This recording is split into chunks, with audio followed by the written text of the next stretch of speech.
মুর্শিদাবাদের লালবাগ হাজারদুয়ারি একটি অতি পরিচিত ট্যুরিস্ট ডেস্টিনেশন।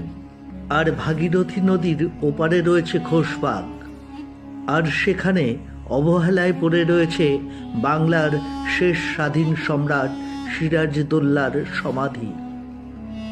রয়েছে আলীবর্দী খাঁয়ের সমাধি।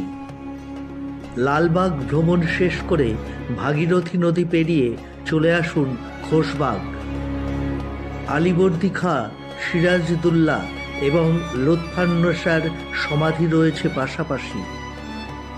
এখান থেকেই দেখে নিতে পারেন ভারতের সেরা পর্যটন গ্রাম কিরিটেশ্বরী। আর সাবস্ক্রাইব করে নিতে পারেন আমার চ্যানেল ট্র্যাভেল উইথ রাজু 21। ভালো থাকবেন সকলে।